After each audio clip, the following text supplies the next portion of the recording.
महाकाली महालक्ष्मी महासरस्वती महाराजमंदिरराजाधीश्वरेभ्यो नमः। महाकाली महालक्ष्मी महासरस्वती महाराजमंदिरराजाधीश्वरेभ्यो नमः।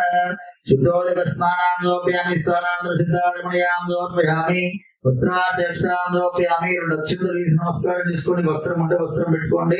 అభివస్త్రాదునానుజావిదేనో సదగా భూయమానః అవిచంద్రావర్తవేనో హిరణ్యాభ్యశ్వానదనో దేవ సోమ। శ్రీ మహాకాళీ మహాలక్ష్మి మహాసరస్వతి మహారాజమందిరరాజరాజేశ్వరి దేవతాభ్యో నమః।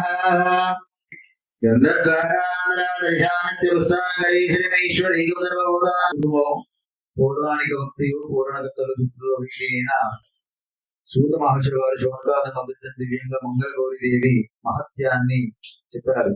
దానిని నారదుడు సావిత్రి వ్రత విధానం తల్లికి ఉపదేశించాడు। దానిని శ్రీకృష్ణ పరమాత్మ ద్రౌపదికి మంగళ గౌరీ వ్రత విధి విధానాన్ని మహత్యాన్ని విధంగా ఉపదేశించసాగాడు।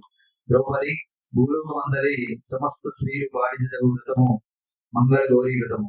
ఈ మంగళ గౌరీ వ్రతము అత్యంత పవిత్రమైనది, పుణ్యప్రదమైన వ్రతము మరియు స్త్రీలకు సౌభాగ్యం కాపాడు పుణ్య వ్రతము। దీని విశిష్టత వినము।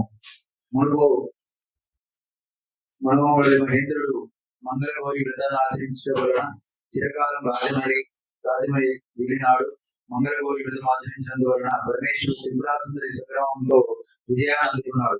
మంగళ గౌరీ వ్రతం అంతిమ వలన సూర్యుడు మంగళవారానికి అధిపతి అయ్యాడు। మంగళ గౌరీ దేవి ముఖ్యంగా ఆవుని వ్రతాన్ని శుచీశ్వరులతో నియమనిష్ఠులతో భక్తిశులతో ఆచరించిన వారిని ఆ గౌరీదేవి సమస్త సౌభాగ్య శ్రీ సంపదలతో జీవిస్తుండడంలో ఏమాత్రం సందేహం లేదు। లేని స్త్రీని రుద్రాలు అంటారు కదా, అందుచే ఆ దంపతులు తీవ్ర మానవకు గురయ్యేవారు। వారు మొక్కిన